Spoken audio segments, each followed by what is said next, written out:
Welcome to the Wisdom Club podcast, where we talk to inspirational business leaders in our community that inspire us to lead a life full of wisdom and build a business as worthy of our wildest dreams. I'm your host, Chen. I'm a tech entrepreneur, real estate advisor, and investor located right here in sunny coastal Orange County, California. And the goal of this podcast is to expand your mind and share what's possible. All right, Mr. Luke Andrews, I am so excited to have you on today. Welcome to the Wisdom Club podcast. As all of you know, we bring on amazing guests, and today's guest is no exception. And I've been looking forward to this for quite a bit. Luke and I have known each other for some time, but I'd love to dig into a lot of stuff that he's got going on and a lot of wisdom that he can share with us, both in life and in business. I want to go through a quick highlight for you guys. Luke is a real estate entrepreneur. He sells and he leads and he invests in real estate, and he's a best-selling author who has purchased 40 rental properties before turning 40 years old, and has a passion for trying to change lives through real estate. And it's a common theme for all of us in real estate, but I love to get his take on it, as well as we talk more. But first of all, I want to introduce to you Luke Andrews. And Luke, tell us all about yourself, some background, and your family, your location, which is important for us that are not necessarily in your area, your passions and your hobbies. Sure. Well, first I want to say thank you so much for having me. I am excited. I have been looking forward to this for a long time too. So I've got a ton of respect for you, Leo. We've gotten to know each other over the last several years, and I'm such a fan of what you're doing. So I'm excited to be here. But as you said, I'm Luke Andrews. I'm in Louisville, Kentucky. So I do real estate. I'm an agent. I do lead. I do invest, and that takes up a big chunk of my time. It doesn't leave a lot of time for additional hobbies. But I am a dad to two boys who are 13 and 10, who are very active in sports and activities, and I try to coach and lead as much as I can for them as well. So if I'm not out in the real estate space, working with clients or any of my agents, I am definitely on a football field or a basketball court or something like that with one of my boys. So, yeah, there's nothing like sports to teach youngsters to grow, to have structure, to have discipline, to have goals in life, to meet the goals in life, and I appreciate all the dads out there. I am not a dad myself, but I know literally every single one of my clients all go through the same thing, and sports is a big deal. Well, and I think you're exactly right in terms of the lessons that can be translated from sports, or really any activities. It doesn't have to be sports, but when you've got different activities where you've got other people depending on you, there are so many life lessons that I've brought from a club that I was a part of growing up, or a play that I was in, or the many sports teams that I was on. A lot of what I've learned in business and a lot of my success in life comes from that. And my kids right now, they're both actually out of their current seasons because they both broke the same bone, both broke their left collarbone within 8 days of each other during preseason. But these were great opportunities. Both of them have been to every single practice, every single game, out there cheering on their team and learning to serve their teammates in different capacities, even though they knew they had no chance of ever playing or stepping on a field this season. So these are great opportunities to learn that we don't have to be on the front lines to be able to make an impact. And those lessons, like I said, they go so far, outside of the sports field or outside of school, that they carry you through life. Yeah, and those lessons, they stay with you, your whole life. And with some, unfortunately, for the broken bones, but with adversity comes, you come back, stronger. You learn not to take things for granted, and those are amazing, opportunities that that for some people it may never have come, and they don't know what it's like to, go through some hardship and having to have patience and wait for their bodies to heal, and then to your point, to be able to cheer other people on and be, their biggest fans and things like that, knowing that when they're out in the field, they have somebody to support them as well. Yeah, 100%. Yeah, awesome.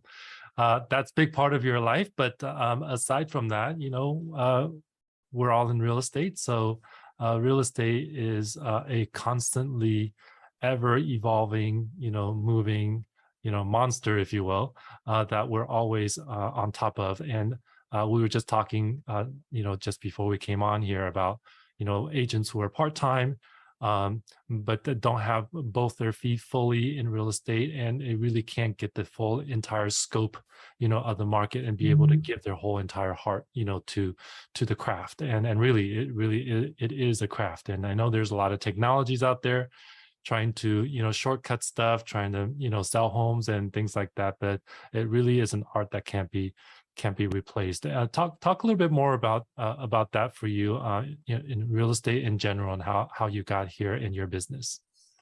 Sure. So actually, for me, I have a unique path into real estate. So I was in the corporate world. I was in strategic marketing and data analytics for a Fortune 100 company. So I ran a marketing and advertising department, and I was commuting back and forth from downtown to the suburbs every day. And my wife was actually an agent. And one day she said, "Hey, you're driving home past all these places." And she said, "If you were licensed, you could just stop on your way home and show the houses, and she wouldn't have to go out during rush hour." And so it kind of started as a little bit of a joke, but it was something that I was very interested in. I was just starting to get into real estate investing, and thought it was kind of that symbiotic relationship. And so I went and got my license, and just had every intention of just showing a couple of houses here and there, helping her out with a couple of things on the backside, but really using it for the investment piece. And man, I fell in love immediately. It was just, it scratched this entrepreneurial itch that I didn't even know that I had. And so almost immediately we started putting plans together of, how can I do more of this? How can I do this full time? How can I transition out of my cushy corporate six-figure job with bonuses and benefits and 401ks and everything else? How can I transition out of that and into this entrepreneurial unknown and do that full time? And so we sat down and we put together a plan, and we had a 24-month transition plan, and then a separate 24-month transition of, once I actually got in there, of what we would do from obviously it takes a little time to build up your income. But so really it was a 48-month plan that we got knocked out in about 32 months. I'm so fascinated by how people get into real estate. You and I have some parallel paths, because I worked in tech for many years, as some of the audience out there know, and we all kind of start out as nerds a bit, Yeah. and then for me, it was just, my mom was a real estate agent for over 35 years, and just in by accident, I was helping her, with her computer and stuff like that, as we do as sons or as fathers. And she said, "Oh, you should go get your, real estate license." And I hadn't really thought of it. And I don't know about you, but my mother, she had never shared with us how real estate actually works, or comes to us to say, "Hey, we did this, we did that, I sold this client was this." Like, she never talked to us about any of that stuff. So I had no idea. And I thought, well, you know what? I'm kind of in between things right now. I'm not super busy. Well, I'll just go get the license. Like, what's the big deal? And as I started to, dive into it, I realized the same thing. Wow, this is, amazing. Like, we can learn how to buy and sell real estate. And I really would love to be able to, invest in real estate, myself, and be an investor and grow wealth, more in the entrepreneur spirit. And so, so I think those things have a lot of parallels, with what you went through. And so maybe I hadn't known that before, and maybe that's why, you and I get along so well, and just have this, kind of meeting eye to eye kind of a thing. Absolutely. It's been, like I said, it's been a phenomenal transition, and it was just, it was one of those things that I didn't even realize what I was missing until I got in and got my hands dirty a little bit with it. Yeah. Yeah. And being an investor is one of the best ways to be a real estate agent, because you got to be savvy. You got to know what the deals are. You got to know where the pockets are, where to find the right deals where you can, make good money from. And I don't know about you, but every single day we have clients coming to us and say, hey, what do you want? We just want the best deal. We just want the best deal. And without that experience personally, it's very hard to guide them. We may need a third person who can tell us, like, oh, what's a good neighborhood for what they're looking for, and things like that, in order to get the best deal possible. So with that, I like for you to tell the audience, because not all of us are from where you're from, which is Louisville, Kentucky area. Tell us about the city, the neighborhoods, the demographics, all those things. If anybody out there who may be interested in moving there, if they're not familiar with Louisville. Sure. So Louisville, it's a great town. It sits right on the river, right on the border of Indiana. So we have some people that will commute back and forth across the river. It's a phenomenal hub city. There's a lot of interstates that run right through here. Actually, really centrally located. I mean, we're about an hour and 10 minutes from Cincinnati, 2 hours from Indianapolis, 3 hours from Nashville, 4 hours from St. Louis. We can be downtown Chicago in 5 hours, or up to Pittsburgh in about 5 hours. I mean, everything is very, very close and convenient for us. A lot of industry in our town as well. So we have two large Ford manufacturing plants. And then there's a lot of sub industry that goes along with that manufacturing as well. They broke ground on a new plant that's going to create the electric batteries for some of the Ford electric vehicles. So there's a lot of very good high paying jobs there, but UPS's largest air hub in the country is also here. And then we've got a large Fortune 100 insurance company, health insurance, Humana, is based here as well. So there's a lot of different industry. There's a lot of varying from, good solid blue collar work with UPS, Amazon, some of the Ford, and then up into the white collar with some tech companies, insurance companies, and then even the executives for the UPS and Ford as well. Yeah.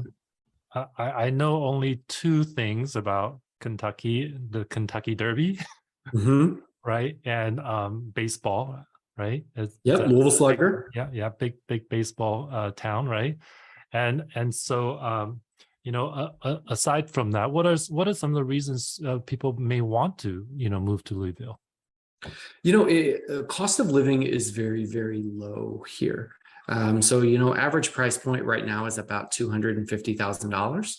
And so, which I'm sure, I know your market, $250,000 isn't going to get you very far there. But $250,000 is our average price point here, which means that it's great for home buyers, but there's also some good opportunities for investors as well, because of the nature of the industry that we have here in town, plus some of the colleges and universities as well. There's a lot of renters and a lot of people looking for homes. And so it's a great market. And that's a big part of why I was so interested in real estate investing, because the returns were so good. 3 years ago, you could spend $85,000 on a house and pick up something that was turnkey, and you could put a renter in there for $925, which is just insane and unheard of. And there were just tons and tons of those deals available. Louisville has attracted a lot of investors in from out of town. And so it's driven the prices up a little bit. ROIs have started to come down, but we can start to move out into some of the ancillary markets, within 30 to 60 minutes away. Which is kind of what I'm doing as an investor right now. I'm investing in a town that's about an hour north of here, where the returns are just phenomenal. We bought a little triplex there for $50,000 that was fully rented with tenants about 3 years ago. We've put $75,000 into it. recently had it appraised at $240,000. We've got almost 2,900 in rents coming through, and that's a building that I've refinanced and pulled money out of enough to where I literally have nothing invested in it at this point, and it is just cash flowing like crazy.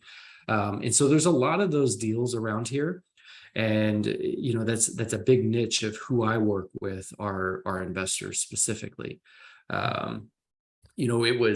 It was something that I was a little nervous about when I first got started, because my thought was, as investors come to me and they realize that I'm an investor as well, they're not going to want to work with me as an agent, because they're going to see me as competition. And what I realized is, I can't buy everything. I can't buy every good deal that comes along. And yes, the very best deals that I find, I'm going to come through and purchase. But that second tier that's there, that's still better than the average consumer is going to be able to find, I'm there tossing out to my closest investor clients. And these investors actually appreciate working with another investor, because they know that I understand and can recognize what a good deal looks like. I can recognize and understand what cash flow looks like, how difficult it's going to be to put a tenant in there, what type of repairs it's going to need to be able to get rent ready. And they know that I have the contacts for trades and property managers and title companies and attorneys and all of those different things that are out there. So that's one thing that I'm telling my agents right now is don't be afraid to be an investor and work with investors. They're not going to see you as competition. They're actually going to view you as a more valuable resource throughout that process. Yeah, I mean, I wholeheartedly agree with all of that stuff, because first of all, you're absolutely right about the price points, because our ratios for purchase versus what we can get for rent, it just doesn't work out for cash flow for us, here in California. And a lot of my clients and investors, like, hey, I want to do out of state, and what I always tell them, like, hey, it's totally good to do out of state, the numbers work out, but you're going to have to fulfill some of these other obligations you have as investor, meaning how will you service it, how will you get tenants in, and how will you know if that's a good deal, how will you know if that neighborhood is up and coming or not, and things like that, things that are on the ground, information that you need. And so if it sounds like you are open for people to either do joint venture with you, or somebody who you can just maybe wholesale off deals to them, or be able to point them in the right directions and be able to have them have an investment that can literally be as easily and well managed as you're doing it there on the ground. Absolutely.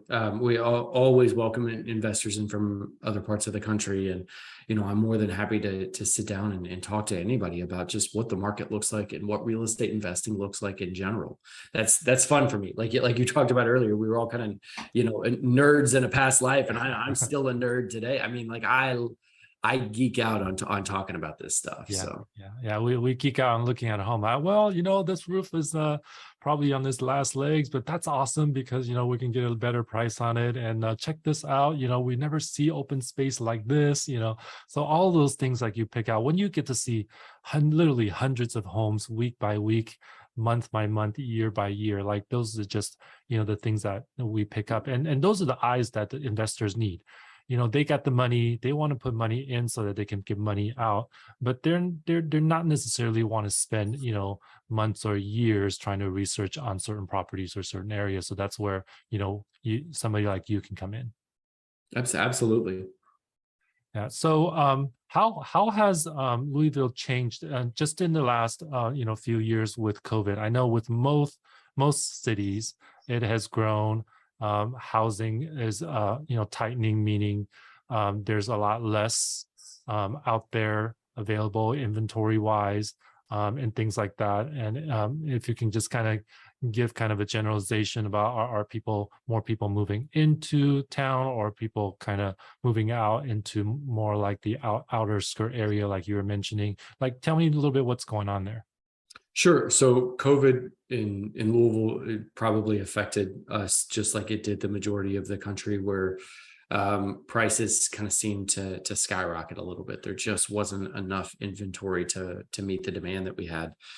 So we did start to see, because so many businesses were doing virtual and work from home options, and many of them decided to allow people to continue to work from home, even as the city started to open back up. It did a couple of things. One, it caused people to start looking in areas that they normally wouldn't have looked in. You know, we call it sprawl here, where they're kind of moving out into some of the outskirts where things tend to be a little bit cheaper. You can get a nicer home with more land for the same amount that you would pay in town. And you don't necessarily have to be close to an office any longer. But it also, with more and more people working from home, it caused them to look at the space that they have within their own home and say, okay, well, if I am going to be working from home more often, I need a more permanent solution for an office. I can't just do everything at the kitchen table or the dining room table or whatever it happens to be. You know, they want an actual dedicated space. And so it caused them to go out and look for new homes, which again, that kind of helps drive the prices up and the appreciation that we've seen. Yeah. So COVID, that sounds like a familiar theme for a lot of the areas in the country. And I think everybody was kind of scrambling and things were, changing very quickly. But as of this year, interest rates, dictate everything in our market, in the real estate market overall. And so as it starts to tick up, and we're gone from less than 3% earlier in the year all the way up to we're about 7.25%, I think, as of yesterday. And so it's a new high for us, overall, in the nation. And so what are you seeing in the shifting market? What are your I'll put it in two ways. What do you think people should do, and what are some of your maybe your prediction, just because you got kind of a sixth sense of the market there? Sure. So when you ask my opinion on what people should do, are you talking buyers in general or more of the agents that I work with and manage? Yeah, I think for the most part, it's the average consumer out there. Should they sell? Should they buy? I mean, that's the biggest questions I hear, all day long, is like, hey, we're not sure what we're going to do. What should we do? The interest rates are high. Here's our payments. We get an idea, and we were looking at news, and everything is, red, and like, what should we do? And I think that's very beneficial for people to understand, especially if they're thinking about, like you said, our average price here, $800,000-$900,000 easily, and translate that to being able to sell here and buy, say, in Louisville for $300,000, and even a nicer home, more than that, and have some, money left over for them to have a nest egg or whatever. Like, what should they do? What are some of the options? So what I'm going through with people, I mean, you're always going to have a group of people that just absolutely need to move for some sort of life change, and then those that want to move because they're looking for additional space. The ones that need to move, they're going to do it regardless. But those who are just, it's a like to move, a want to move, a wish to move, those kinds of things. We start trying to make predictions and say, okay, well, maybe in the next year or so, rates could potentially come down to say 5. And, everything that I'm looking at and reading, it looks like rates may settle somewhere in the 5s. They're probably not going back down to 2 or 3, or even close to 4 anytime soon. But I also don't know that I see them continuing to climb to 8, 9, 10. And so we look at, okay, if we go ahead and we secure a house now, knowing that we're, even with the increased rates, we're still seeing appreciation in our market. So things are still going to be more expensive a year from now than they are today. And if in 12 to 18 months, rates do continue to drop and they drop closer to 5, it's just going to increase the activity, which is going to squeeze prices even further. And so why not go ahead and lock in the price now? Because the price you can only lock in once. The rate you can change as the market fluctuates over time. And so if you lock in a rate at 7 now, and it's at 7 2 years from now, you win, right? Because you've gotten the appreciation and you're locking at the same rate. If the rate goes to 9, you win because you locked in at 7. If the rate drops to 5, you refinance. Also at a point where prices are continuing to appreciate and you may be in a better position, and may be able to take advantage of an even better rate, because your ratios are even better at that point. And so I don't necessarily know that it's a bad time to buy. I understand why people are a little bit nervous about it. I understand that rates going up are causing people to not be able to afford quite as much as they would like. But what I can tell you, unless you're anticipating a large raise over the next 12 to 36 months, that prices are only going to continue to go up and it's only going to continue to get harder to buy. So why not go ahead and lock in that price today?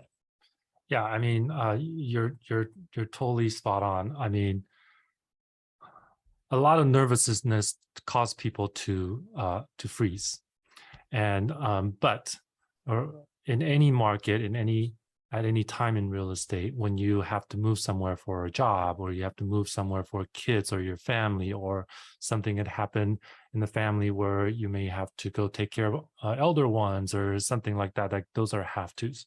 And we always tell people like, well, there's really only three things how you decide. And number one is, do you need to buy or sell your home? Number one, what do you want and need? I mean, it could be either.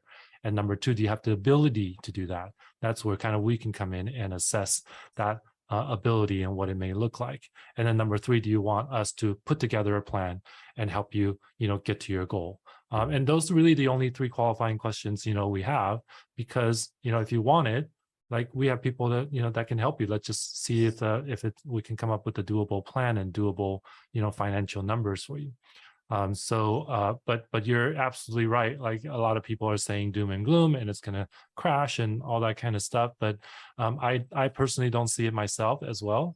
When we get through this winter here or this next quarter, as soon as January and February comes, like then it's time for people to start thinking about selling and moving, buying homes again. And then that's when the price is going to kick up again. We actually are in this unique time here in this quarter. If you wanted to buy and you're able to find what you want and find a good deal, meaning something that may be needing a little bit of fix up, you can get an amazing deal right now.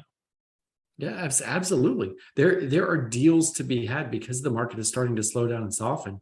And that's why I'm seeing a lot of investors now starting to come out of the woodwork. They've been chomping at the bit for the last 2 to 3 years looking for something to buy, but they've had to stay off on the sidelines because prices have risen so quickly.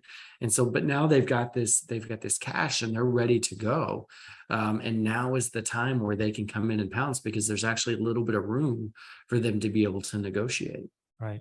And so if it's good for the investors, it could be good for the consumers too, Absolutely. Because they're looking for that deal, and we want to buy a home, we need a bigger home, whatever the case, but we want a deal. Like it always ends with we want a deal. Yeah. Right. Yeah. And so we just got to show them what a deal looks like. And so that it makes sense for them and be able to help them service it. Hey, it needs a new kitchen, needs new flooring, needs whatever. Hey, we're not running away. We're not doing the sale and running away. We'll help you, get connected with the right people so that you can do that. I mean, I don't know about you guys over there, but so many people are so scared of doing renovations, and we just want to be sure that they feel good about it. Absolutely. And yes, it can be a very scary thing right now with, lack of materials and lack of trades. But actually, I've been talking to a couple of general contractors over the last 2 to 3 weeks who said that they now have subs and trades who are actually coming to them and saying, hey, do you have any work? They hadn't seen that in 2 years. But now things are starting to slow down a little bit. And so again, there are opportunities to be able to get people in to do these jobs. Yeah, I mean, I think both you and I wouldn't be saying the same thing about 6 months or longer, in the past. because there's just people just buying everything they possibly can get their hands on. Even the crappy ones are being sold for high price. Right. Right. Yeah. People just felt lucky to be able to find something that they could get under contract. Yeah. So the moral story here is like, hey, this is a good opportunity right now. How long will this opportunity last? Who knows? But as we get into 2023 and things starts moving again, people are out of the holiday season, then we will probably see another shift. Love it. Yeah. Luke, this has been super awesome and really, really informative for people out there. And I love to, give you a space here for you to talk about what you got going on in your world, as far as what you like people to know, how they can, get some resources from you. I know you're a, author of many books. I lost count. How many books? 4? 4. Yeah. So 4, yeah. actually book number 4 just came out. I got word right before we came on that it is live and ready to go. Awesome. Well, tell us about the books that you've written and how people can get to your resources and things like that. And of course, we'll put them in the show notes and put them in the comments here for social media as well. Sure. So, I mean, anybody that wants to reach out, you can always, you can find me on social media. I'm not as active probably as I should be on social, but going to my website, lukeandrews.us, you can find links to my books. You can send me an email. I do answer all of my own emails. I don't have an assistant do that. I love talking real estate at any given time. And, I wrote a book a little over a year ago that it was all about the mistakes that I made and that I see new investors making as they're starting to kind of get into that real estate investing space. And it was something that I was going to self-publish on Amazon and try to do it as some additional revenue and income. But I came to the realization that if I'm genuinely passionate about the work that I'm doing, then I need to just put my money where my mouth is and just give it away for free. So 100% for free. If you go to 10investormistakes.com, that's the number 10investormistakes.com. You can download that book absolutely free. And hopefully it's helpful and benefit. I try to, very, very vulnerable, very honest, and try to walk through, hey, these are some of the things that people don't think about as they're moving into real estate investing, and some of the things that they should be thinking about, and some different viewpoints there. Awesome. Well, I have a lot of investor friends and clients would love to get their hands on that. So if you guys are out there, you're listening, get on that. It's 10investmentmistakes.com, the number 10investmentmistakes.com. And, if you want a shortcut, to, getting your deals, this is the best, no best way to do that than, to get the book, take a look at it, and learn the lessons that have taken years to build, so you don't have to do that because Lucas made it free. You can't get a better deal than that. Great. And lastly, as we always do on this show, Luke, you have a quote to share with the world, and I would love for you to share that and tell us what that means to you. Sure. So this is something, you and I have a shared mentor in Sharon Srivatsa, and this is something that he has said for years and years and years. I've known Sharon for probably 7 years at this point, and this is probably the very first thing that I ever remember him saying, but it's your eyes only see and your ears only hear what you're looking for. And it's been very, very impactful in my life, and something that I try to instill in my kids is, I don't believe in luck. I believe in hard work. I believe in habits and processes, but I also believe that the world is what the world is, and your view of it, what you choose to hear and see, becomes your reality at that point. And it's just one of those things that I try to keep a positive outlook. I try to look for the silver lining in everything that's going on. And I am consistently just out there looking for, okay, this happened to happen. This event happened to me. I can either take it as a positive or I can take it as a negative. And if I choose to take it as a positive, let's see what lessons can be learned and how I can move forward in a positive way. But your eyes only see and your ears only hear what you're looking for. Yeah, amazing quote. I think, if we need to remind ourselves of that every day, we should. And we, it just made, as you were talking, it just made me appreciate, how much to have people like you around me, because the more that we're around the people that are doing amazing things, just like we want to do amazing things, and we get to see that and mirror each other and be able to do that. It's not only, what you see, what you hear, what you say sometimes, it shows you what you're thinking about and where your eyes are looking, and the people you're around with. And I'm very grateful to have you in my circle. And thank you so much for being on here. And we will sign out from here. Thanks, brother. Thank you.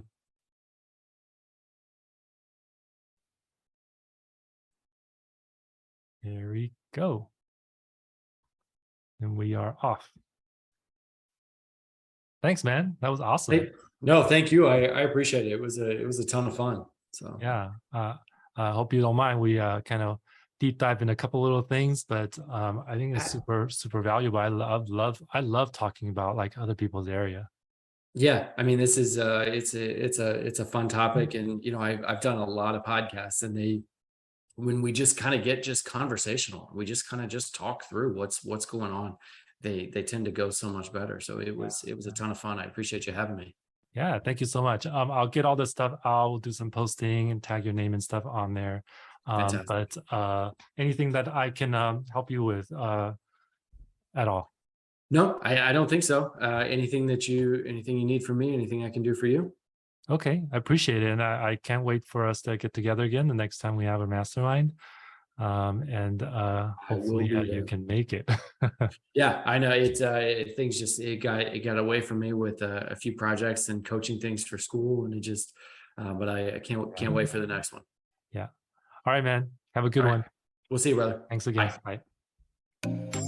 If you enjoyed this podcast, make sure that you subscribe to receive notifications of all new episodes, and please give us a positive review.